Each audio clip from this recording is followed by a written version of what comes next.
Olá, gente, boa noite. Prazer grande aí estar começando a live de hoje, quinta-feira, nos aproximando do final de semana. E para mim é uma alegria grande a gente ter abordado vários temas aqui, vocês sabem, temas relacionados à segurança pública, empreendedorismo, saúde e educação. Hoje eu volto para o tema educação, que é um tema apaixonante, né? Como você sabe, eu tive o privilégio de ser ministro da Educação, e aqui a nossa Maria Inês Fini, muito especial, que ela está entrando aqui agora para a nossa live de hoje, começando, estou aguardando ela aparecer na tela, pessoa simpática, competente e super dedicada à educação ao longo da história. Aí, minha professora... Oi, ministro, como vai você? Que saudade, viu? Prazer meu, minha querida. Tudo bem com você? Muito bem, muita saudade de trabalhar com você. Tenho acompanhado aí essa luta pelo seu amado Recife. Pena que eu não voto aí, viu? Senão eu ia fazer campanha para você no caminhão, porque você é digno. Espero que essa maravilhosa cidade, desse estado tão amado, reconheça o seu valor, mais uma vez, viu? Muito obrigado, professora. Obrigado aí. E agradeço muito pelo fato de ter a oportunidade de conversar contigo, de bater um papo com uma professora, uma pessoa extremamente reconhecida. Eu só quero aqui apresentar para os que não conhecem a professora Maria Inês Fini, professora da Unicamp, né? Já aposentada, mas quem foi rainha permanece rainha sempre, né? Uma pessoa que é muito respeitada no meio acadêmico, vinculada principalmente para a formação de professores, pesquisas com relação à educação, e uma pessoa que tem uma trajetória, pode-se dizer, de sucesso. Dentre outras grandes realizações da nossa professora Maria Inês Fini, ela pode ser considerada uma das mães do Enem, criadora do Enem. Então, não é pouca coisa, não. Isso é para poucos, né? E tem aí no seu currículo toda a cooperação para a criação do Enem, que revolucionou a educação do Brasil. E também presidiu o INEP, que é o Instituto Nacional de Pesquisa Educacional, Anísio Teixeira, a nossa grande instituição na área de avaliação da educação no Brasil, e que eu pude testemunhar o seu trabalho muito de perto, porque a professora Maria Inês foi convidada por mim, com o aval do presidente Temer, para ocupar a presidência da instituição, montou um super time lá no INEP, um time de excelência, extremamente qualificado. Eu quero aqui mandar um abraço para os profissionais e educadores e pesquisadores do INEP que possam estar nos assistindo, dizer que o trabalho foi revolucionário, super sério, super dedicado. O primeiro Enem de 2016 foi dificílimo, com aquelas ocupações de escolas.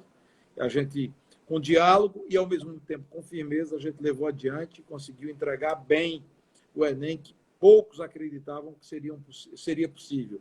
E a professora foi uma leoa para cuidar da educação dos jovens brasileiros, né? E, ao mesmo tempo, o SAEB, toda a estrutura de avaliação da educação brasileira, conhece assim em profundidade e dá aula sobre isso. E evidentemente que para professores, estudantes vinculados à educação, acompanhar um debate, uma discussão com a professora Maria Inês é ter uma aula com ela. Eu posso dizer, inclusive, professor, antes de entrar na nossa discussão e um testemunho, que um dos maiores acertos que eu tive como ministro da Educação, e eu acho que é básico para qualquer gestão, é montar uma boa equipe. É um elemento fundador de um bom trabalho, é você ter uma boa equipe, né? O MEC foi, eu diria, povoado de gente qualificada, gente dedicada, gente séria e gente que queria contribuir para uma educação melhor para todos os brasileiros, os jovens, as crianças e os adultos, que também precisam ainda continuar na formação educacional. Então, a sua pessoa, você como um profissional ligado à educação, e por intermédio também da professora Maria Helena Guimarães Castro, quero aqui agradecer todos os colaboradores do MEC, todos os profissionais dedicados, todos os servidores de carreira, pela excelente cooperação durante o período que eu ocupei o cargo de ministro da Educação, quase 2 anos. Foi realmente... Eu digo sempre que os vários cargos que eu tive a oportunidade de ocupar, o cargo de ministro da Educação foi o mais gratificante de todos, porque a gente bate na porta, abre a janela da transformação social, da mudança para melhor de qualquer sociedade que passa necessariamente pela educação. Então, foi realmente uma experiência que eu guardo no coração, na alma, e carrego e carregarei sempre para a minha vida. E a professora Maria Inês foi sempre uma orientadora dos meus caminhos, para que eu pudesse julgar e decidir que caminho adotar, tendo em vista sempre o interesse público, o interesse dos jovens, das crianças do Brasil. Então, muito obrigado.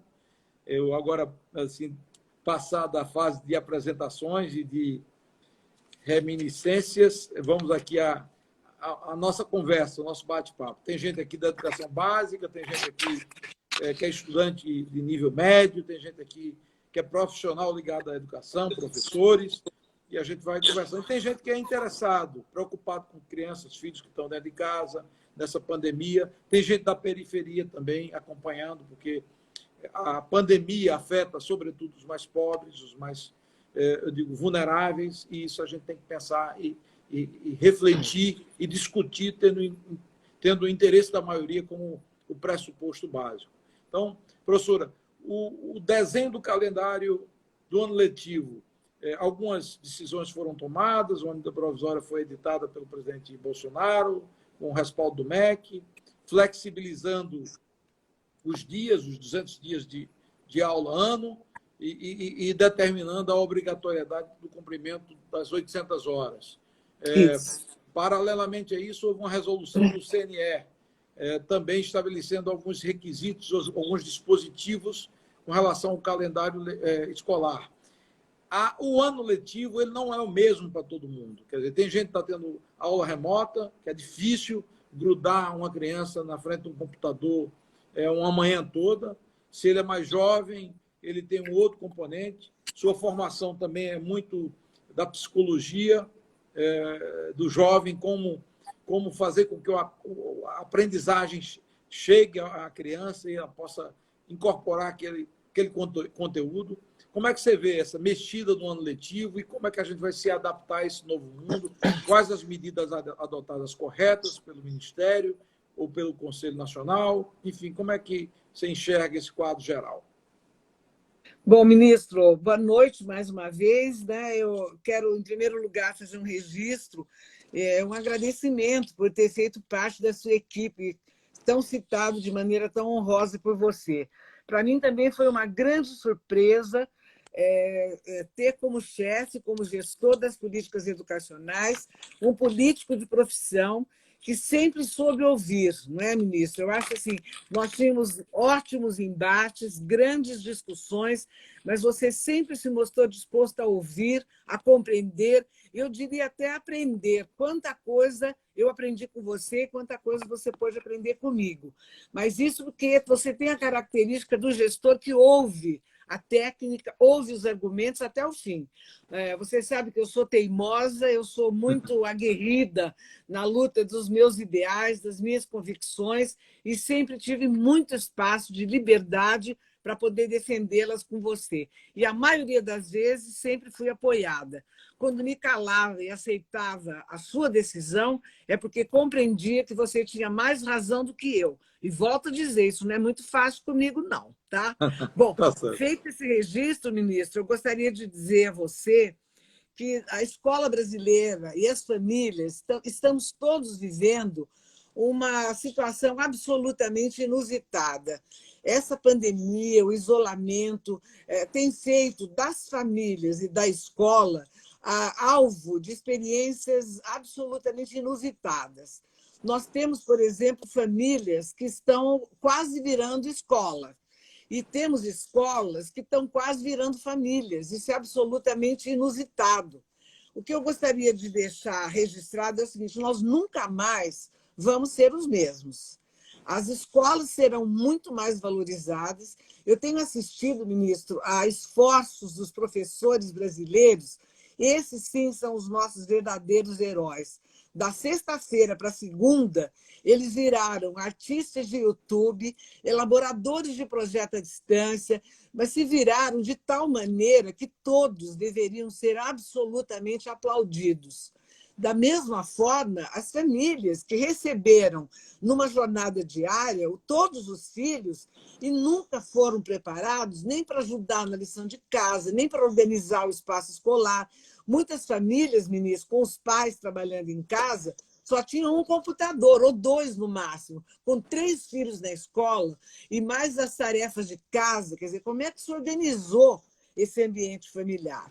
Então, eu quero deixar aqui um cumprimento a todos e dizer o seguinte: desses 800 dias letivos, ministro, nós deveríamos ter a sabedoria de considerar 300 dias já foram cumpridos por essas atitudes, por essas atividades, porque, veja bem, os conteúdos perdidos, ministro, sempre seremos capazes de repor.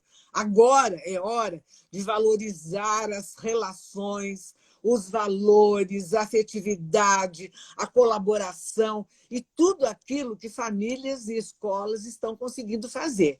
Veja, há uma distinção a ser feita, porque nós não tivemos, por exemplo, projetos de educação à distância.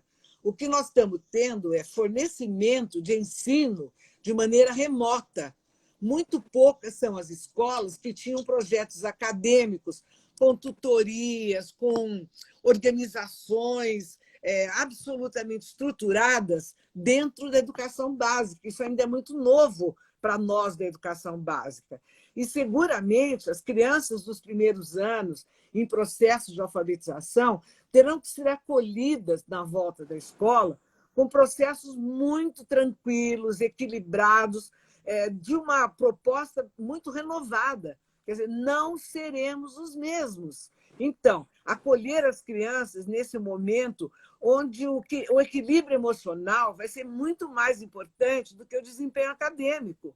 Acolher as famílias, tranquilizá-las de que seremos capazes de repor, volto a dizer, os conteúdos, mas não podemos perder e temos que registrar todos esses ganhos que tivemos das famosas habilidades socioemocionais. Veja, ministro, se no passado bem pertinho a gente não conseguia entender o que eram, afinal de contas, essas habilidades, agora elas são escancaradas para nós. São o quê? Resiliência, inovação, compartilhamento, colaboração. Isso tudo está vivo, tanto do parte da escola como da parte das famílias.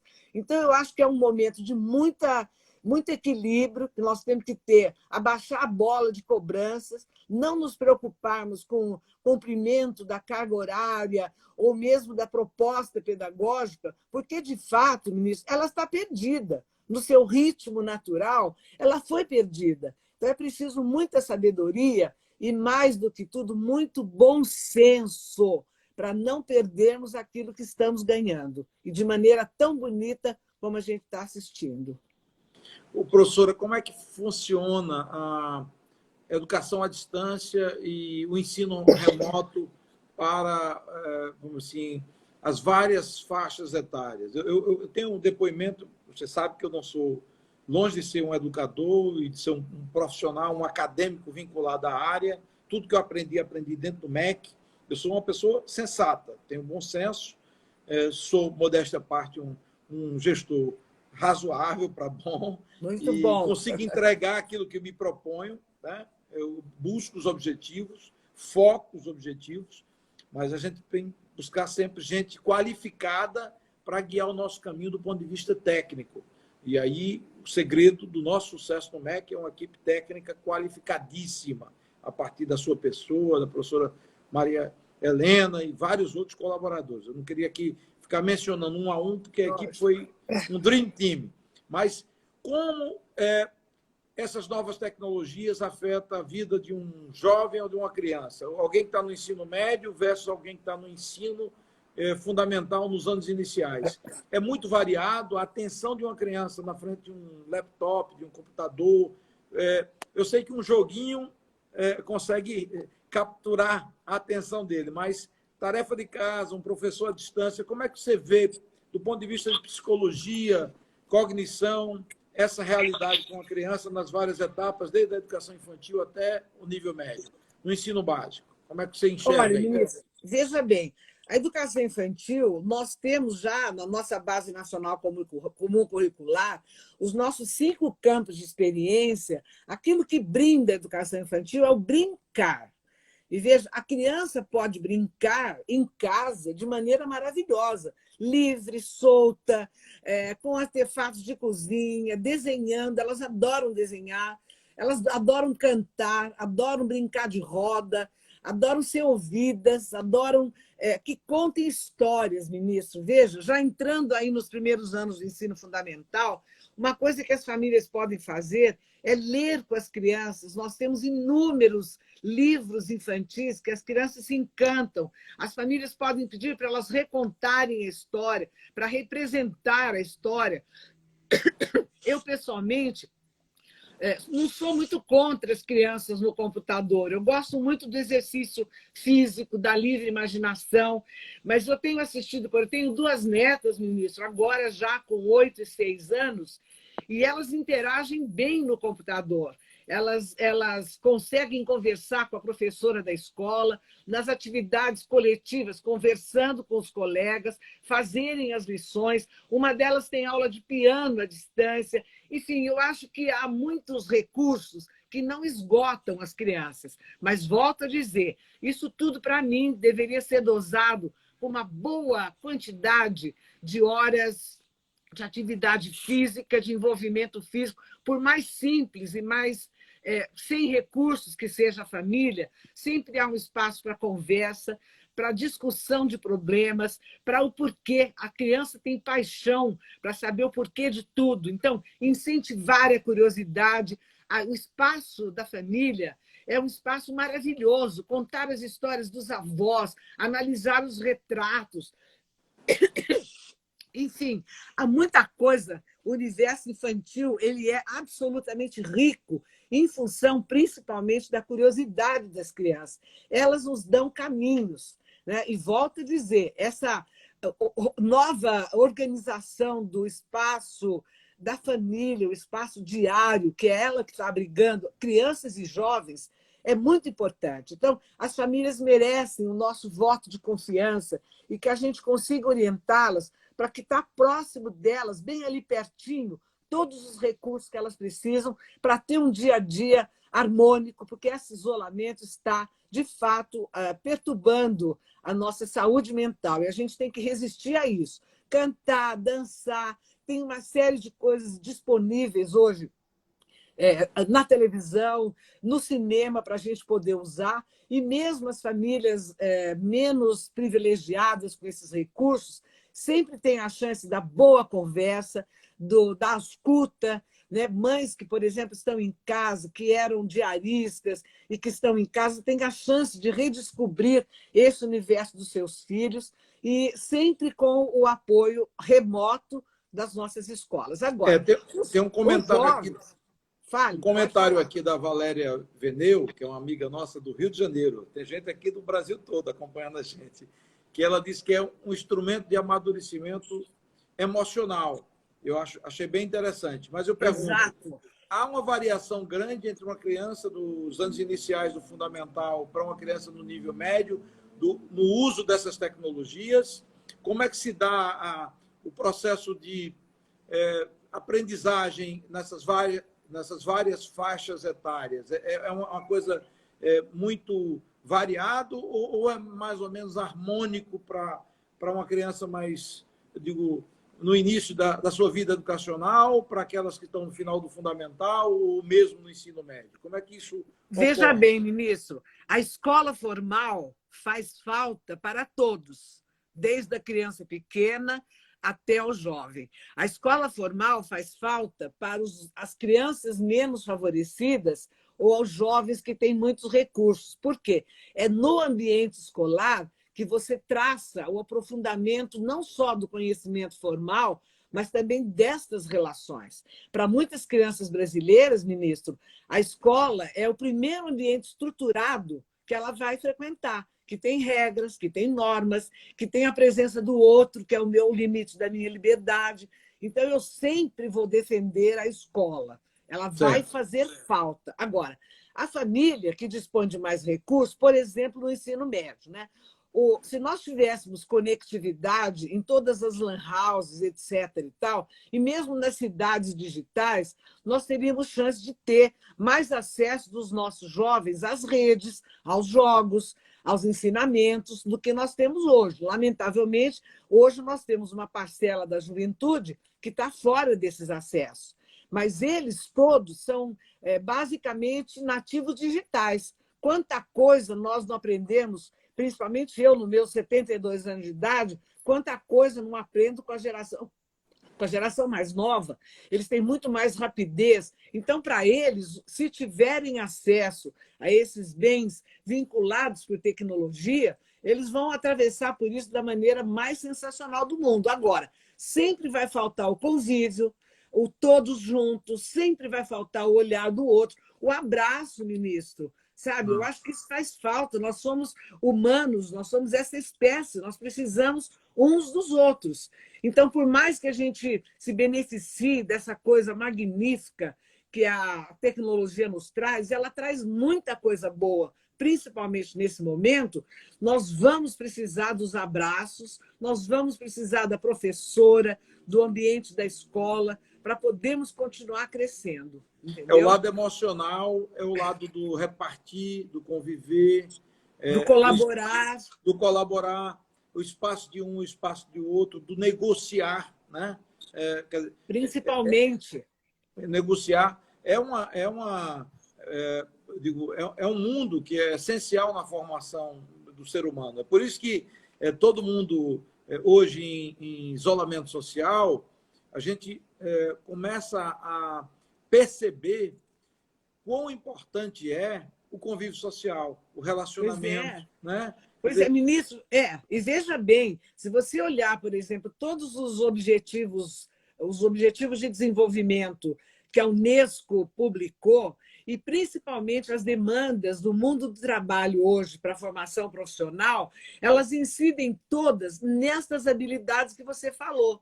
A negociação, a construção de argumentos para defender seu ponto de vista, ouvir o outro, integrar equipes. Tudo isso é o que mais vai ser necessário nesse mundo que nem mais é futuro, já é o mundo agora. O mundo do trabalho compartilhado, da busca de soluções conjuntamente. Então, essa é uma grande oportunidade que nós temos, onde as famílias, ministro, são as protagonistas e nós somos os coadjuvantes da cena educacional, do desenvolvimento dessas habilidades socioemocionais. Então, esse é um momento ímpar na nossa vida nacional.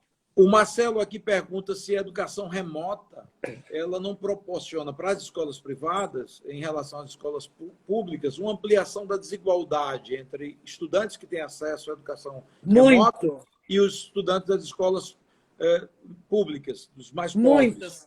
Muitas, ministro. E como viver, eu emendo, como viver esse mundo bem distinto, né? De quem estuda em escola privada, tem recursos tecnológicos dentro de casa, computadores, palm top, enfim, vários recursos tecnológicos, e uma criança que está aqui em Casa Amarela, no Alto Zé do Pinho, ou no Ibura, ou numa área de periferia de São Paulo, aí de Campinas, ou mesmo São Paulo capital, qualquer parte do Brasil, que não tem acesso a isso. Não é um fator de distanciamento da grande, vamos assim, exclusão que já existe na educação brasileira? Nós vamos aumentar a desigualdade, ministro, principalmente se essa loucura, não há, esse é o adjetivo mais respeitoso que eu consigo usar, é a loucura do ministro da Educação de manter a data do Enem. Nós vamos aumentar a desigualdade entre os nossos alunos da escola pública e os alunos da escola privada. Eu, inclusive, ministro, quero lançar, vou ver se eu lanço amanhã, mas já faço agora para essa nossa audiência tão qualificada, liderada por você, um pedido para a sociedade civil reagir a isso, no sentido de que as escolas particulares possam disponibilizar para todos os alunos da escola pública os insumos que elas têm de preparação para o Enem. Vamos tornar essa inonimada competição que o ministro quer acentuar, não é, de maneira desastrosa, ela mais igual. Então, eu vou pedir a todos os gestores, mantenedores de escolas privadas, de cursinho, que disponibilizem para os alunos da escola pública todos os insumos que eles têm de preparação para o Enem. Vou pedir a eles, ministro, que chamem seus ex-alunos, que montem projetos de colaboração, de cooperativismo, para que uns possam ajudar os outros. Eu tenho certeza que os jovens vão ouvir. É a hora da sociedade civil se mobilizar contra essa arbitrariedade. Olha, o Conselho já pediu para adiar, o Conselho Nacional já pediu, o grupo de parlamentares já pediu, o Senado já ouviu o ministro e ele teima em dizer que vai manter as datas do Enem. Isso é um absurdo, ministro. Não podemos, como sociedade civil, aceitar um descalabro desse, essa agressão aos nossos jovens do Brasil, principalmente aqueles que mais precisam. Professora, vê bem, eu acho que é tempo e momento bom, até porque a nossa audiência aqui, eu tenho gente aqui de várias partes do Brasil, até do exterior. Andréa Neves, que é uma amiga minha que mora nos Estados Unidos, está nos acompanhando aqui. Quero agradecer a Bárbara, Júnior, Rafael Calu, que está na OEI, que está nos acompanhando, Fernanda Souza Leão, Fátima Santos, Ezequiel, Técio, que trabalhou conosco, e o Isley, que mandou um beijo grande para você e disse que é seu fã, assim como vários outros dentro do Ministério da Educação. Mas eu quero aqui, para entrar nesse debate do Enem, primeiro prestar uma homenagem aqui a 3 professores. A professora Tereza Albuquerque, que eu tive a oportunidade de fazer uma live com ela, você entrou e participou, eu creio que nessa ou foi de Marcelo. Então, é uma grande professora aqui da cidade do Recife e debate sempre a educação, dedica-se à preparação de jovens para o ensino, no ensino médio para as universidades. O professor Marcelo Menezes, que é meu amigo fraterno, foi professor dos meus filhos, professor de matemática, também fiz uma live com ele, e é realmente um entusiasta do seu trabalho no Ministério da Educação. Obrigada. E o professor Darlan Moutinho, que é professor de matemática, que também tem grande respeitabilidade aqui no meio educacional recifense, pernambucano, e que fez, inclusive, um vídeo que viralizou aqui pedindo o adiamento do Enem. Eu já me pronunciei com relação a isso. Eu sou muito, como é que eu diria assim, econômico em me posicionar publicamente sobre qualquer tema envolvendo o Ministério da Educação, porque na condição de ex-ministro, qualquer coisa que eu diga, sempre fica aquela ideia de que está com saudade, está com ciúme, coisa parecida. E eu não tenho. Eu, graças a Deus, desencarno muito bem. Já passei por várias funções na minha vida pública, que é vitoriosa, governador, vice-governador, deputado federal, secretário de Estado, deputado estadual e ministro de Estado. Então, cada etapa da minha vida eu aprendi muito. Então, não é nenhuma cola com relação ao período que participei como ministro da Educação, mas é sentimento. É claro que, para os mais pobres, um ano letivo, eu vejo o MEC dizendo assim, estudem, como se, porventura, a condição de estudo, de acesso ao conteúdo educacional fosse fácil para todo mundo. Tem gente que mora numa casa com poucos cômodos, às vezes com um cômodo ou 2 cômodos. É muito difícil, não tem acesso à tecnologia. E isso é um clamor do Brasil, que eu me associo, já várias vezes me manifestei nas redes sociais e também na imprensa.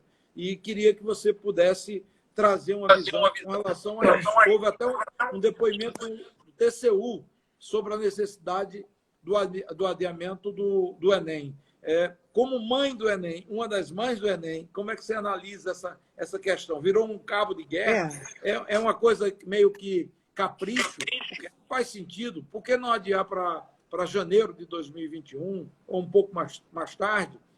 A China adiou o vestibular deles. O Gacau, isso mesmo, isso mesmo. Maior do que o nosso. Todo mundo está... Isso mesmo. A França fez o mesmo. Então, por que o Brasil não faz adota a mesma posição? Com a palavra, professora Marinês. Veja bem, né, ministro? Esse vídeo que mande estude, estude, estude, quase me derruba. Eu passei mal com aquilo, ministro. Achei que foi de uma injustiça. Quer dizer, você transforma a vítima em réu.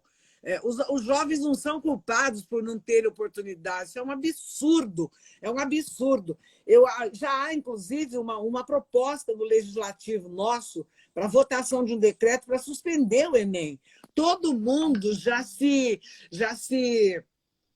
posicionou, ministro, contra isso. Não tem mais o que fazer. Todo mundo pediu. Quer dizer, e ele mantém o calendário. Isso é um absurdo. Por mais que você possa dizer que a prova vai ser igual ao do ano passado, lógico que vai, porque a prova vai ser feita com os itens que nós deixamos lá, pré-testados, guardados, portanto, ela vai ser igual a todas as anteriores, ela não terá mudanças. Mas, mesmo assim, essa defasagem da presença formal da escola, ela é muito acentuada. E eu digo a você que ela é acentuada até para os alunos da escola particular. Se hoje você tem no ensino público, você tem mais de 1.800.000 jovens no ensino público, né? Você tem quase 300 mil no terceiro ano do ensino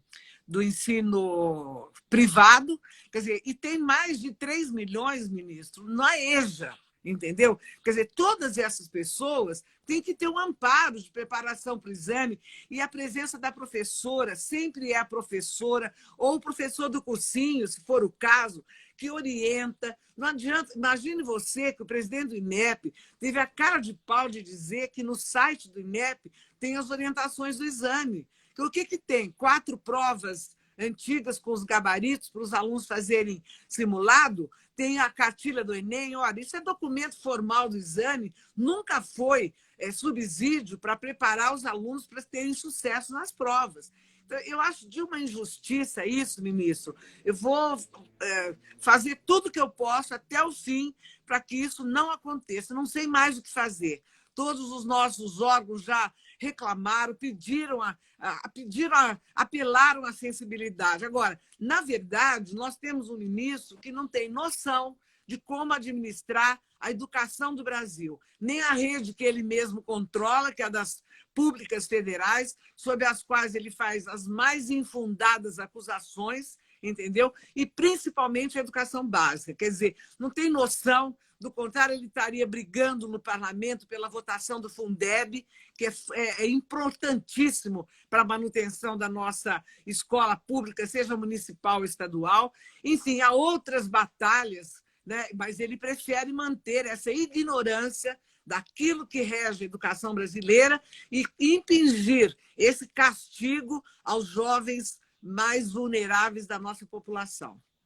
Eu não sei se... Desculpa a veemência. Não, de forma alguma. Aqui é espaço sem censura, aqui é tranquilo e a gente está livre para pensar, para refletir e para dizer o que a gente sente, né? Porque esse seu sentimento, até de indignação, foi o sentimento do professor Darlan Moutinho, quando gravou o vídeo dele. Quando eu converso com o professor Marcelo Menezes, é a mesma coisa, que é professor de matemática, como eu já falei. A professora Tereza tem a mesma percepção, né? E, claramente, isso não precisa ser cientista, não precisa ser educador, não precisa ser pai, com aluno concluindo o ensino médio, para perceber que nós vamos ter dificuldade para esses jovens. A gente precisa criar um clima emocional mais equilibrado, está todo mundo estressado dentro de casa, a gente precisa ter um cuidado a mais para que esses jovens se preparem um pouco mais.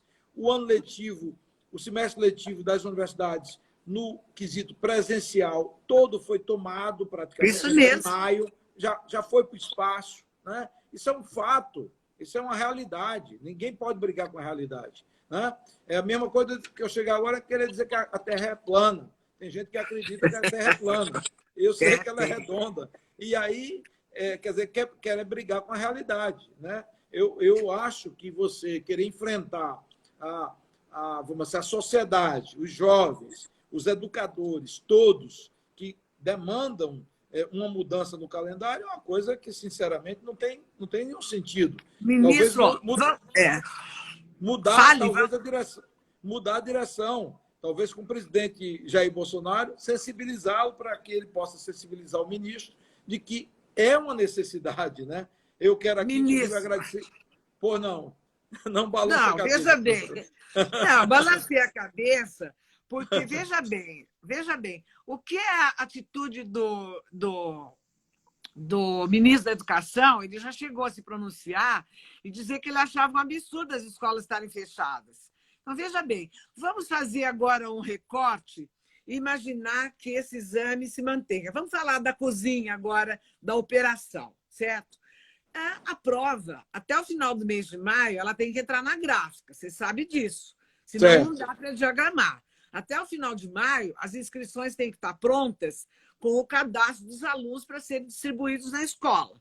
Então, isso tem que ser feito imediatamente, qualquer decisão que for tomada. Não dá para ele pensar em agosto, quando os milhares de provas já estiverem impressas e com os locais de prova destinados. Suponhamos que essa loucura continue. Como é que serão os locais de prova, ministro? Nós aplicamos provas em escolas, em universidades. Se essa doença continuar, como é que nós vamos garantir a saúde das pessoas diante da proximidade entre elas no local de prova? Diga-me. Quer dizer, é uma loucura imaginar uma operação dessa com a estrutura que nós temos hoje. Entendeu? Tem toda a razão, toda a razão. Há uma pergunta aqui com relação ao Enem digital. Foi a única que eles mudaram de data. Né? Era em outubro, já jogaram para novembro. Qual é o impacto? Como vocês analisam a implementação do Enem digital? Foi uma pergunta para mim, mas eu quero que você responda, porque rainha do Enem é você. Eu sou aqui apenas um curioso. Mas veja bem, o Enem digital sempre foi um sonho do ministro Mendonça. O que segurou o ministro? A pesquisa que nós fizemos com os jovens, onde a maioria declarou que não queria o Enem digital. Então, nós seguramos naquele momento. Veja bem, o que eu acho, que eu tenho certeza que está acontecendo, ministro, nós não tivemos nenhuma nota técnica. Nada do que eu fiz como presidente do INEP, nenhuma das minhas atitudes ou portarias foi desacompanhada de uma nota técnica da equipe do INEP, que é muito qualificada, para explicar os motivos da decisão. Nós não vimos agora nenhuma nota técnica explicando como é que vai ser o Enem digital, como é que o resultado dele é comparável ao Enem impresso em papel.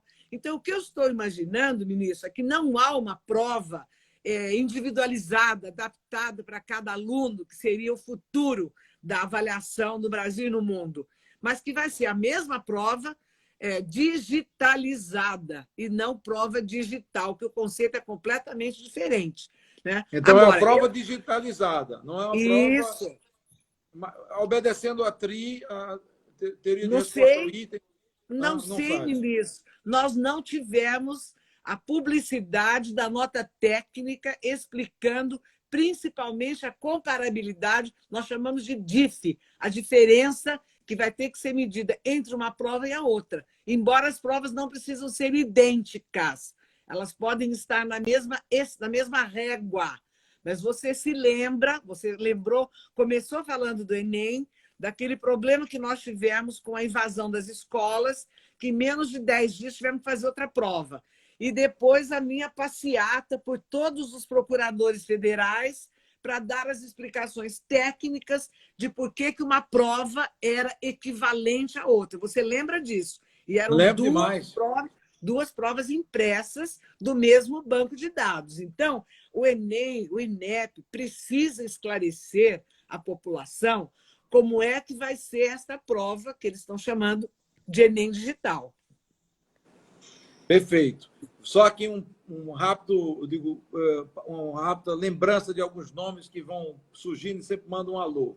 Wilson Feitosa, Maria Ângela Abrão, Josias Coelho, Geraldo Bandeira, Geraldinho, Socorro Vilaça, Leila Beltrão, que é professora e médica, professor Viegas, Kalina Rufino e também a professora Luciene Gomes, lá de Belo Jardim. Então, todos aqui, Dedé, Andréa Neves, mais uma vez, e Ellen, beijo para vocês, duas, e concordo. Fale um pouco das inovações que nós introduzimos, é bom lembrar aquilo que nós promovemos de mudanças no Enem, durante o nosso período à frente do Ministério da Educação e do INEP, e que deram muito certo, muito resultado. Mecanismo de segurança, prova individualizada e outras mudanças, provas nos 2 domingos. Essa foi a maior. Tudo isso a partir de uma consulta aos interessados, aos estudantes Isso e educadores mesmo. do Brasil. Fala um pouco sobre isso, professora, para a gente relembrar, porque tem muita gente aqui, talvez, sem a memória, eu digo, clara daquele momento importante que promoveu uma grande mudança nas provas do Enem.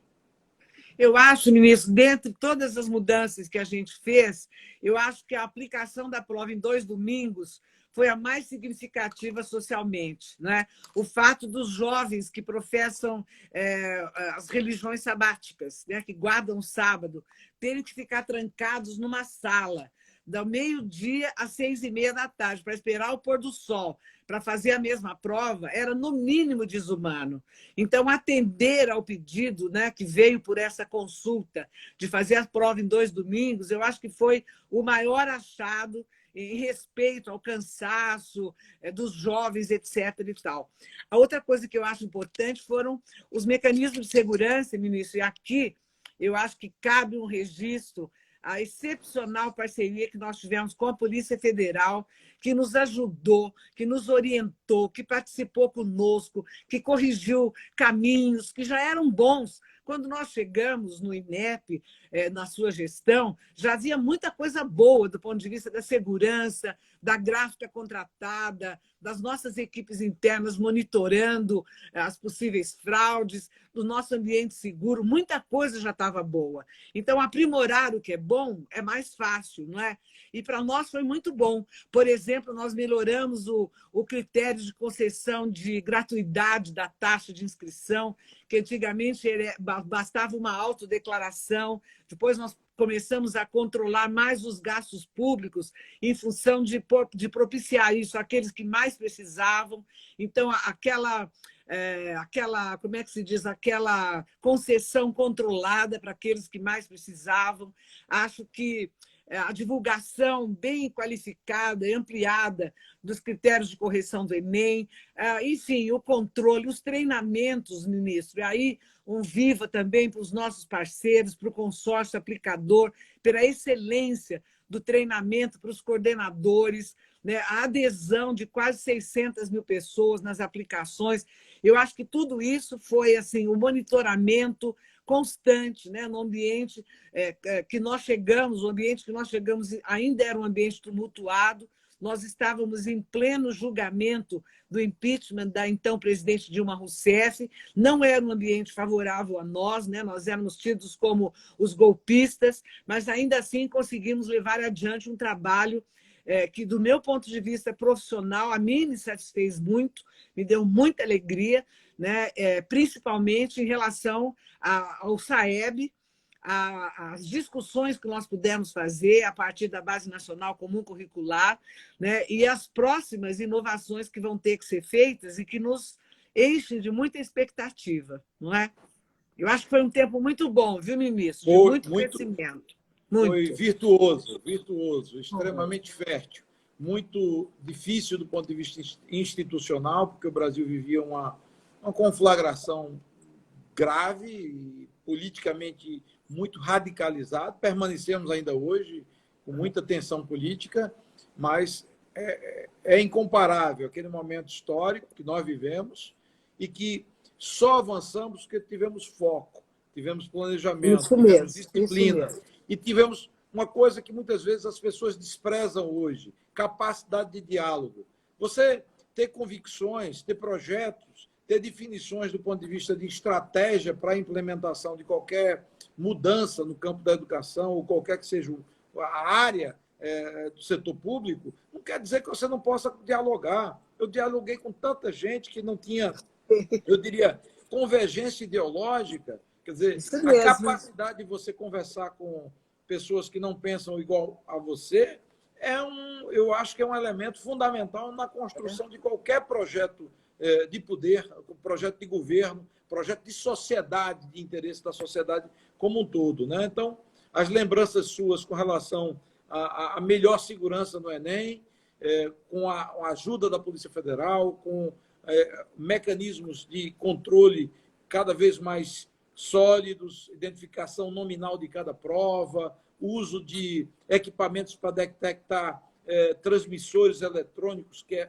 são muito usados em concursos públicos e no próprio Enem, no passado, era uma coisa quase que corrente, e também a operação de repressão, né? Fora, evidentemente, também mudanças como os 2 domingos, que para mim foi talvez, sensacional isso. A coisa mais emblemática, né? Dar uma maior folga aos estudantes, não é aquela pressão do sábado e domingo. Mudamos a data da prova também, eu acho que foi a de matemática, que era junto com redação. Qual era? Isso mesmo. Fizemos as ciências humanas e linguagens e códigos no mesmo dia, até para respeitar as estruturas de pensamento dentro da mesma área.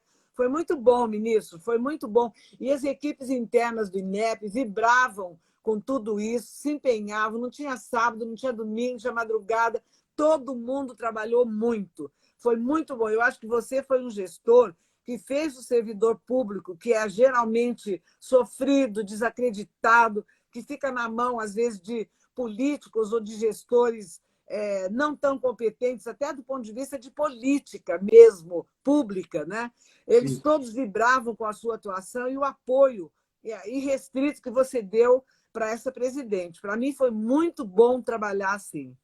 Eu agradeço demais mesmo o aprendizado. Os técnicos do INEP, todos os educadores e profissionais vinculados ao Ministério da Educação, na CAPES, nos órgãos descentralizados, FNDE, EBSE, sempre aprendi muito. Para tomar uma decisão, eu preciso ter informação e gente qualificada para que a gente adote o caminho. Às vezes mais arriscado, às vezes mais difícil, mas também eu aprendi outra questão na vida pública, que o gestor público e o homem público verdadeiro, ele precisa ter coragem para decidir. Aqui em Pernambuco mesmo, hoje foi uma polêmica, porque o governador estava empurrando aqui um lockdown para o judiciário, ou seja, aqui para nós. É o sujeito que quer, eu digo, se livrar da responsabilidade, entendeu? Promete um bocado de coisa, faz muita propaganda, mas na hora de decidir, de assinar, ele empurra para os outros. É a terceirização da responsabilidade, que eu acho que é um dos piores defeitos de qualquer gestor público. Então, é verdade. Eu lembro, inclusive, aqui uma homenagem aos... Você já mencionou, mas é importante eu também referir, aos sabatistas, todos adventistas do sétimo dia, e judeus. Isso mesmo. E adventistas se mobilizaram muito naquela consulta pública para que a gente pudesse ter a decisão de preservar a guarda dos sábados, que são jovens que ficavam confinados, trancados justamente numa sala até o pôr do sol, numa situação desumana. Luciano lembrou isso há pouco, e eu quero realmente destacar a nossa homenagem e o nosso reconhecimento da igualdade de competição para todos os jovens, adventistas, judeus, católicos, evangélicos, de todas as religiões. Eu agradeço muito ao professor Kumaru, Adriele, Diego, Cassiano, nosso amigo, Mônica, advogada, Mônica Araújo, Espio, todos que estão nos acompanhando. Professora, deixa eu ver se tem aqui mais uma pergunta. Augusto, do Vasco da Gama, aqui uma região, a Grande Casa Amarela. Luciele, meu beijo para você. Ele fala o seguinte, Augusto, fala das dificuldades das regiões mais pobres, como aqui ele mora, né? Para quem vai se preparar para o Enem e vive esse desafio desse calendário, o que é que essas pessoas podem fazer para melhorar a competitividade na hora da aplicação das provas do Enem? O que é que você recomendaria para os jovens que moram na periferia do Recife, de São Paulo, de Curitiba, do Rio, enfim, de qualquer parte do Brasil? Como é que eles podem igualar a condição de competitividade com relação a outros jovens? Não vão igualar, ministro. Nesse momento, eu lamento ser tão sincera, mas não vão igualar. A escola formal vai fazer falta para todos, mas muito mais para esses jovens que não têm acesso à internet, não têm acesso a bons materiais, a livros, a jornais. Não é? Eu acho que essa escolaridade vai fazer falta. Por isso é que nós precisamos nos empenhar de todas as maneiras para o adiamento dessa prova. E eu acho que as escolas privadas, ministro, deveriam colocar à disposição das redes públicas os insumos que elas têm. E eu acho que é uma coisa muito difícil, porque as famílias pagam pela excelência do ensino privado e muitas vezes podem se ressentir de estar à disposição dos alunos da rede pública. Por isso é que eu conclamo toda a sociedade para que, num gesto de generosidade, permitam que as escolas privadas possam cumprir esta tarefa social de auxiliar principalmente os jovens da escola pública, seja com material impresso, seja com aulas aos sábados, seja com algum tipo de organização para poder minimizar esse fator tão excludente que essa data do Enem imovível vai trazer para nós. Houve até aqui eu recebi aqui uma pergunta do Cleiton: como o Congresso e o Judiciário podem atuar para adiar o Enem?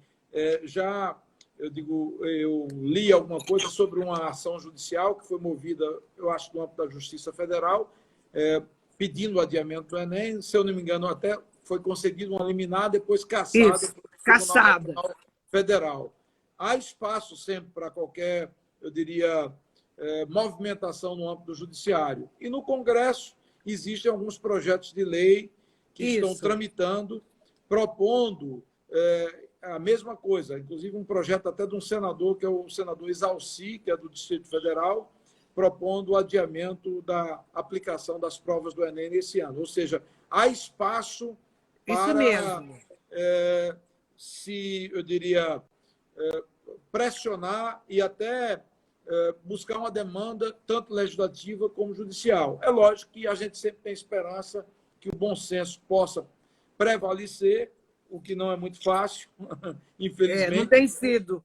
Não tem sido muito fácil, e que se sensibilize com relação a isso. A professora e doutora Délia Duarte registra o suporte, aí fica até que nós demos ao Hospital das Clínicas na época que éramos ministros da Educação. Obrigado, Délia. Você foi uma guerreira, lutou muito à frente da direção do Hospital das Clínicas aqui na Universidade Federal de Pernambuco, e eu reconheço muito o seu trabalho, assim como os servidores que estiveram perto de você. E, mais uma vez, eu quero agradecer todos que trouxeram contribuição. Luciana Lócio, médica também, que trouxe um abraço também. A Adriele, que pede para deixarmos a live gravada, e eu vou deixar aqui no meu Instagram, com 24 horas, e depois disso nós vamos colocar no canal no YouTube para que as pessoas que queiram assistir possam ter acesso à nossa live. Então, professora, eu vou aqui deixar aqui uns minutinhos poucos para a sua despedida, porque a gente encerra sempre antes de 1 hora, para ela poder permanecer gravada no Stories do Instagram, e eu queria que você pudesse aí trazer suas palavras finais para que eu, da sequência, finalize a nossa live. Olha, ministro, em primeiro lugar, agradecer. É muito bom estar com você de novo, lembrar dos tempos bons, né? E, mais de uma vez, eu quero dizer o seguinte: nunca mais nós seremos os mesmos, nem na vida individual, nem na vida coletiva, nem na nossa escola, nem nas nossas relações sociais mais amplas. O que eu acho é assim, que a sociedade tem a chance agora, a sociedade civil tem a chance agora de mostrar o seu verdadeiro caráter nacionalista, cooperativo e colaborador. Vamos apoiar os nossos jovens. Essa é a minha mensagem de todas as maneiras que a gente puder. Vamos apoiar os nossos jovens nessa luta tão injusta que principalmente atinge a desigualdade dos alunos da escola pública. E, mais uma vez, te agradecer, viu, ministra? Você sabe que eu tenho uma afeição, aprendi muito com você também, viu? Aprendi a me calar, inclusive, quando a decisão política era muito mais sábia do que a minha em assuntos que, para mim, eram essenciais. Eu agradeço o aprendizado, o carinho e o respeito que eu sempre tive de você, viu? Mais uma vez, obrigada. Eu que agradeço, professora, também. Agradeço a Wagner Maciel, a Josuel, a Marco Torres, enfim, agradeço muito a todos que, direto ou indiretamente, participaram dessa live, uma conversa muito agradável, descontraída e despretensiosa com a professora que é, eu diria, extremamente respeitada, querida, né? e qualificada. Para mim, é sempre, vamos assim, será sempre uma referência. Ela e a professora também Maria Helena Guimarães Castro, que foi minha secretária executiva, que ajudou bastante. Muito. Eu não vou aqui tudo isso mencionar um a um, porque seria, eu digo, tomar tempo demais, mas todos se sintam homenageados. Todos os colaboradores, secretários, diretores, gestores, profissionais dedicados e servidores de carreira do Ministério da Educação na nossa gestão no Ministério da Educação. Agradeço demais. Quero dar aqui um abraço fraterno, boa noite, muito forte, caloroso, querido. E que posso? Mais um pouquinho só? Só mais um pouquinho? Se você me permite, todos os demais que estão nos ouvindo, eu gostaria de dar um abraço muito afetuoso para todos os amigos que você me deu de presente aí de Pernambuco. Um abraço carinhoso, trago todos vocês no coração, viu? E você, os amigos que você me deu, São Paulo e do Brasil, tá? Que bom! O que eu aprendi, o que eu descobri na área da educação, agradeço muito, uma parcela gigante à sua pessoa. Isso me inspira a eu continuar perseverando na vida pública, porque a luta tem que ser algo severo, permanente. Vamos lá, para a gente buscar os nossos objetivos. Vamos construir um Brasil melhor, se Deus quiser. Vamos lá. Um abraço. Beijo grande. Beijo a todos. Obrigada. Todos. Tchau.